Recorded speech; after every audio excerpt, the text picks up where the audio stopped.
for staying with us. According to the latest UNICEF report, young people living in the Central African Republic, Chad, Nigeria, Guinea and Guinea-Bissau are the most at risk of the impacts of climate change. Now, there's a growing threat to their health and education due to exposure to deadly diseases as a result. The report has found that approximately 1 billion children, that's nearly half of the world's 2.2 billion children, live in one of the 33 countries currently classified as extremely high risk. For more on this report, then, I'm joined by UNICEF Water, Sanitation and Hygiene Chief for Eastern and Southern Africa Regional Office. That's Dr. Samuel Godfrey. Doctor, thankful for your time on Newsfeed PM today. Welcome to Newzroom Afrika. So, from reading just the summary of this report, it would appear that the children are paying for the sins of the adults. Yes, indeed. The UNICEF Children's Climate Risk Index report, the CCRI, that we released today really shows that the climate crisis is a child rights crisis. And really we as adults are being called upon by children, by the youth, to really make some changes. And this report really presents a number of pieces of evidence and recommendations of how we can adapt and change and mitigate some of these climate risks within East and Southern Africa. I wonder then, Doctor, given that the children who are bearing the worst of the effects of climate change, given that a lot of them, or the majority in fact, are in the poorest parts of the world, that does not further contribute to the fact that the rich nations do to some degree look the other way when it comes to calls to cut emissions and do better and invest more in the fight against climate change? Indeed, the report really shows that the 33 highest risk countries, the majority of them are in areas of lower economy, and these contribute really to the lowest levels of carbon emissions. In fact, the extremely high risk countries, which are in this report, only contribute to 9% of the global greenhouse gas emissions. And in fact, the top 10 highest risk countries contribute less than 1%, 0.5% of all the global greenhouse gas emissions.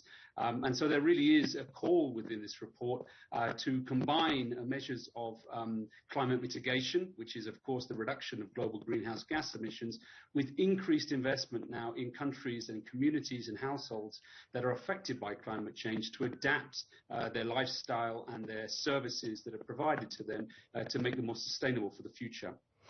Often when we have the discussion about climate change, we refer to the wildfires that we're seeing in Europe at the moment.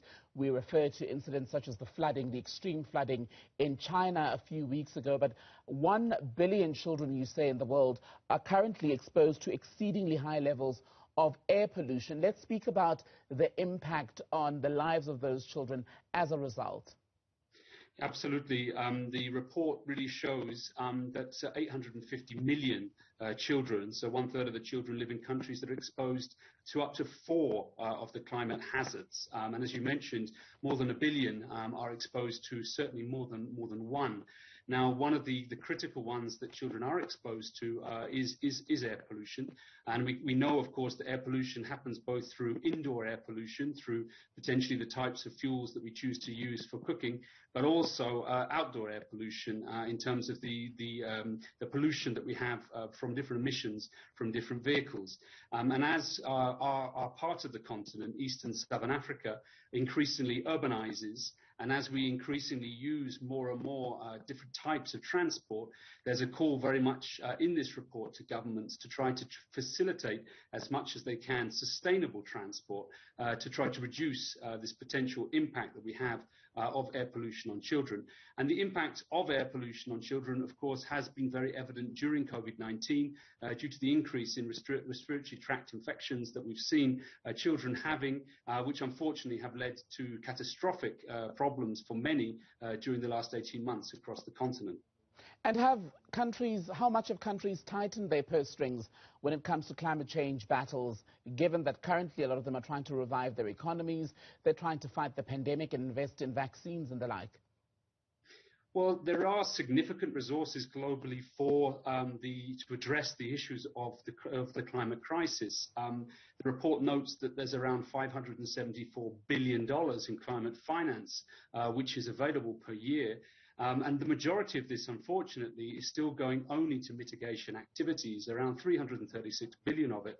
And the call really in this report is to try to mobilize more for local scale adaptation projects, projects that can benefit you or I, projects that can benefit communities, projects that can benefit schools. Recently, during a visit to northern Kenya, I saw, for example, there was one particular girl that I met who she indicated that previously she was waking up and she was walking 1 hour to collect water, and she was able to get home, get ready, get to school and attend school. Now with the climate crisis, it's taking her 5 hours because most of the water sources are dry and therefore she's missing school. Now this is impacting her education, of course, but it's also impacting the nutritional status of her family. It's also impacting, you know, the broader livelihood of that family. So really we want to try to call for in this, that this is a child rights crisis, and we do need this investment to be directed towards climate adaptation so that we can survive within this climate condition. When you speak of children or the youth becoming more involved in the negotiations around climate change and decision making, both in their immediate communities and globally, how do you see that playing out? Well, we need to place the rights of children and youth at the heart of climate action as both a legal and a moral imperative. It's an intergenerational form of injustice, really. And it's a significant opportunity, really, for us as adults to help the youth of today and the adults of the future to address this climate crisis. And one very key way we can do that is through the nationally determined contributions, the NDCs, which are the government commitments that are made under the UN Convention of the Rights of the Child and also the Paris Agreement, where governments are making commitments to how they are going to address the climate crisis.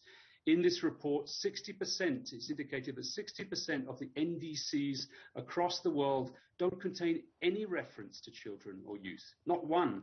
And it's very important that the youth and the children, the needs of children and youth are placed centrally in all the NDCs that are developed for the future, as well as the adaptation plans that countries develop to address the NDCs. Do you think then that the next climate summit, the next COP climate summit due to be held in November, will be able to meet everything that you've stipulated as necessary at this point? The voice of the youth and of children and their views around the climate crisis is evident to us all. It's growing. It's across the media. The next COP is going to have dedicated sessions which are led by children and led by the youth. It's very important that we translate, however, those views and those advocacy messages into real life practical changes. For example, we need to see greater investment in green and safe schools, resilient learning.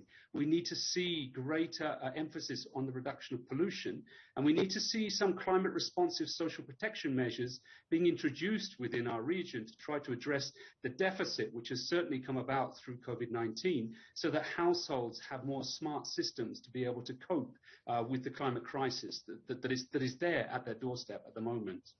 Dr. Samuel Godfrey, UNICEF Water, Sanitation and Hygiene Chief for Eastern and Southern Africa. Good to speak to you, sir. Thank you.